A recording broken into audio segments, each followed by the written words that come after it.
My name is Dove Presnell, and that is my real name. And my parents were hippies. Okay. That makes a little more sense.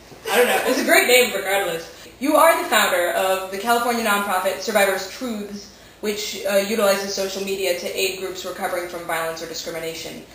Could you give a little more of a description in your own words? Sure. So Survivors Truths uses media to work directly with groups affected by violence or discrimination, and it's about telling people's stories, and we focus on the stories of survival, which is why we're called Survivors Truths. Everybody's story, everybody has many stories and many truths in their life, and we're really interested in the stories that give us information about how people have come through experiences, the knowledge and strength that people bring to really difficult circumstances.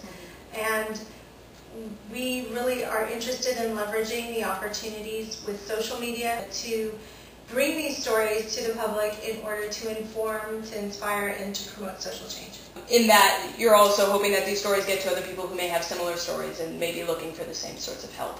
Okay. Exactly. So someone affected by a similar issue might see someone's story and be inspired themselves and be supported by that. And also for those of us who might not be affected by that but might want to help. It's a different approach to telling the stories of those we want to help.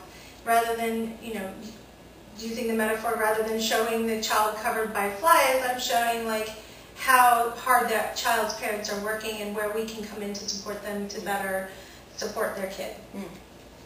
That's a great visual, actually. And so what is the most recent projects that you're working on with Survivors Truths? Well, we have a number of projects going on right now. We have recently just had our first show for a project called the Inside Out Project, which is focusing on incarceration and its impact on families in California. And that went really well. We have done a pilot project with workshops with women who are either in or recently out of jail in San Diego County. And we're hoping to do more of that. We want to do more with women and then with children who have parents who are incarcerated. We're interested in working with juveniles who've become part of the justice system. So really looking at how incarceration is shaping our communities and affecting our families. And we are looking forward to starting a new project with the Corporation for Supportive Housing, looking at the value of supportive housing and working with people who have been chronically homeless so that they can speak about the value of those kinds of services. And we're expecting to start in August, September. And we have an ongoing project for the past 2 years or so in partnership with Children's Hospital Los Angeles and their transgender youth services. So we work with transgender youth both at Children's Hospital, and we have a youth leadership development program here where we work with a smaller group of youth developing their media advocacy skills and leadership skills. And then the original project was in Liberia, West Africa, and we're still carrying on doing work with peace builders there. Okay, so you said both that was your original project with Survivors Truth, but you're still currently working on it today. Yeah, so Survivors Truth started as something I wanted to do. I didn't envision necessarily starting a nonprofit. There was a project I wanted to do in Liberia. I'd been there for a couple of years training trauma counselors and working with people who had been through the worst of the war there. So if you've seen the film Blood Diamond, or you know anything about Sierra Leone, Liberia, the wars over there, a lot of kids involved in the conflict, a lot of people displaced. It really affected the whole country. And so I was there for a couple of years training trauma counselors. I really came to see the value of telling stories as a way of healing, and particularly the value of focusing on the stories of survival. So that was the first project. I just went out with a friend of mine who's an amazing photographer, and I interviewed people, and he took really beautiful, respectful portraits of people in their own home environments. And so that was the original idea. We know the stories of victimization, and let's tell some of the stories of survival. And so today that has evolved to where we're really looking at how can we support people who have been scattered by war in sharing their own stories. So rather than me going out and interviewing people, people can share their own stories and share their own stories of what they've done since the war there in terms of building peace and reconciliation on the ground. Okay. And would you argue that your focus then is not necessarily on, like in this example, the war itself, it's more on the aftermath or how they survived, right? Exactly. And really the model for Survivors' Truth is that the context, all of the stuff that happens to people, that's done to people, whether in the context of war or whether in the context of extreme marginalization and discrimination, like the transgender youth we work with, Faith, that's the context for their story. That's not their whole story. Right. And so sometimes people say, oh, you tell the positive side of the story. And I'm like, I don't know. I don't know that there's a positive side of being, recruited as a child soldier. I'm not sure there's an upside to that. We're telling a different part of the story, and a part of the story that I see holding the seeds of where we can support people and how people can move forward and carry the other parts of their story that are a little more difficult. To continue with your current projects, you specifically said that you work with transgender youth, and as we're very interested in youth, like how could you describe a little bit more like how you deal with like youth in regards to transgender? Sure. Of course. So we have had a project with Children's Hospital of Los Angeles. We started out working with Children's Hospital of Los Angeles as transgender youth services. And really coming in to support and add value to their existing drop-in support group services. So once a month we facilitate a media workshop where we work with the youth who are coming to that on how to use media for advocacy for their needs in their communities and via social media and other things. And that really I'm always really touched by how courageous those youth are, and how important support is and how integral that is to mental health. In fact, just today I saw a documentary where they cite research that a third of transgender youth have attempted suicide, and 45% have seriously thought about it. And so it's a real intersection that I see between our work and Generation Hopeful, and how important it is to bring youth voices into those conversations and to listen to youth and respond to what they're facing. Because most often the mental health issues that I see the youth facing are directly caused by, exacerbated by, not having support and feeling like they'll never have support. And whether it's and especially in schools, bullying by students and teachers is one of the big triggers often for episodes of depression and suicidality. So I think our focus is on helping people to connect with the youth. When I talk about doing that work, people are often like, transgender youth? Like, how old are we talking? And I get crazy questions like, have they had surgery? And I'm like, I don't know. Like, it's not, like, people really don't know how to wrap their heads around the fact that there are these kids out there. And I just really like to emphasize, like, these are young people in our community, and we need to be supportive. They're facing all the challenges of adolescence and then some. So how can we be supportive? And I think the best way to know how to be supportive is to really listen. Aside from Survivors' Truths, you worked, and I believe you still currently work as a family and marriage therapist, is that correct? Yeah, my license is a marriage and family therapist. Okay. I've been practicing since 99, I guess. I've been licensed since 2001. And early on, I did a lot of work with victims of violent crime. So I came to have a specialty in trauma. Okay. And the licensed marriage and family therapist is a bit misleading because it sounds like you only work like doing couples or family therapy. But we work with individuals, we work with couples, but it's around relationships. It's around how we have better relationships and how relationships affect our whole lives. So yeah, I do still do that. That's awesome. And you kind of hinted at it, but I wanted to see if there was a particular experience, like in your therapy sessions with people that inspired Survivor's Truth? Absolutely. So there's a whole approach to doing therapy that's called narrative, and it's a way of working with people's stories. So I kind of came to my work in Liberia with that lens and being really interested in how to work with the stories that were sometimes really, really overwhelming. I also, while I was there, was really fortunate because I got to work some with their Truth and Reconciliation Commission, which is a process that in places where there have been gross human rights abuses over a period of time, they'll sometimes do this kind of thing where there are public hearings where victims can tell the story of what was done to them, and perpetrators can acknowledge what they did. And there's a lot of value seen in doing that. And I just started to wonder about, well, what would the value be of public telling of survival stories? What would the value be of public sessions where people could acknowledge the people who helped them and the acts of courage and the acts of compassion that happened in the context of really horrific violence? And so that's what really inspired me, is seeing how powerful it is when somebody's strength and capacity in the face of, even when it's in some circumstances are so overwhelming, it can be hard to see. It can look like, well, what could that person do? They couldn't possibly do anything.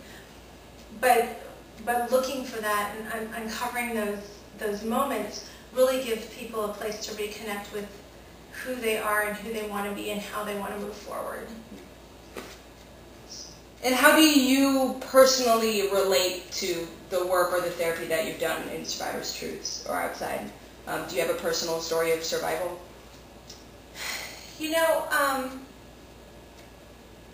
I think that, the story that has influenced me a lot, I think there's a lot of different stories that have sort of shaped my perspectives. Really early on, and really why I got into the work, when I first started in my work in social service, I was working at a rape crisis center, and I was working in violence prevention. And I've just always had an awareness of the realities of violence, even here. It's very easy to go to look at, places like West Africa or where there's been war and be like, oh my God, like the horror. But the reality is that this stuff happens here. And I've always had an awareness of that, both through experiences with family members and things and friends. And I've always been interested in, well, what do we do about it? How do we change that?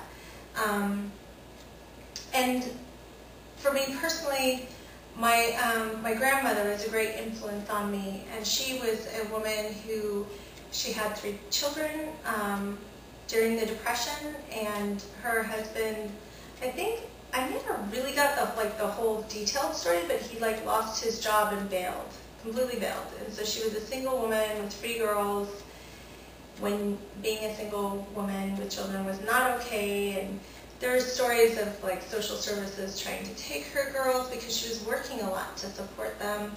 And she was just this combination of tough and loving. She was the most loving person I think I've ever known. And she was probably one of the most tough women I've ever known. And so I think that really shaped my perspective and my, my motivation is how do we bring out that toughness and that humanity, and connect with that in working with people. And what would be one thing that you would say to someone who is currently in a place of violence or discrimination? Could you tease out one main thing? A pithy thing? Yeah. I mean, it's, oh God. I know. This is everyone's worst question. No, it's just I feel like it sounds cliche to say, but to remember, in the loneliest times, nobody is truly alone. And there was a video that was on Upworthy yesterday, okay. And it was a guy from NYU, I think, talking about drone strikes, and he did this project to track the drone strikes and to use social media to communicate with people about what's happening with drone strikes. Mm-hmm. And he made the comment, and I wrote it down, and he said, people really want to listen, and people really want to connect. And so sometimes when you're in the middle of really difficult circumstances and you feel really alone, it feels like nobody wants to listen to you, nobody wants to connect with you. But remember that someone out there does, and someone out there really does care. And just keep trying to reach out to connect until you find that, until you find those people who will listen to you. What role do you believe that self-love and self-respect have to do with this reconciliation process or this adapting process that you provide either through therapy or through Survivors' Truths? That's an interesting question because I think each group that we work with is really different. And so if you're talking about Liberia and peace and reconciliation and self-love, one of the things I learned there was how differently people around the world and in different cultures experience the self. And so in Liberia, people were much less attached to the idea of my individual self. And like concepts like my true self or my authentic self are kind of foreign to people because myself is who I am in my community and in my family. And so really the reconnection, the re-knitting of the fabric of community and family is what helps people come back to themselves.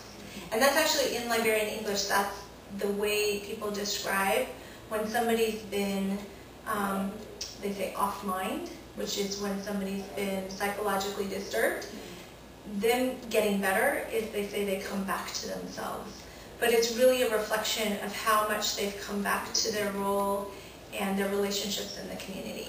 With the transgender youth, it's really, for them, what they talk a lot about is really loving themselves and not being affected by the stuff that gets thrown at them, and how do they hold on to that knowledge of who they are in the world as fully rounded human beings, where being transgender is a piece of who they are, it's not all of who they are. And so people who hyper-focus on that or make negative comments, they're really working to kind of let that slide and focus on what they're bringing into the world and what they have to contribute. And so like this last week, the group released a video called Being Trans Makes Me Awesome, which is it's actually a really good video because they really reflect on how what the experience of being transgendered and going through all the difficulties has brought out in them and helped them look how they've learned or what they've kind of made out of that experience, which is really cool. And do you believe that this self-love or self-respect, this reconciliation, would you consider there to be like an outright solution, or would you consider it an ongoing process? I guess I conceptualize it a little bit differently. The way I see it is, I mean, what you're talking about is kind of identity and who I am in the world, and that shifts throughout our lives. You know, as people, we grow and we're still ourselves. You know, we're still a little bit the same person we were when we were 5, but we grow and we change. And I think really big difficulties, or whether they're external, you know, like things that come at us, can make those changes more challenging, and can also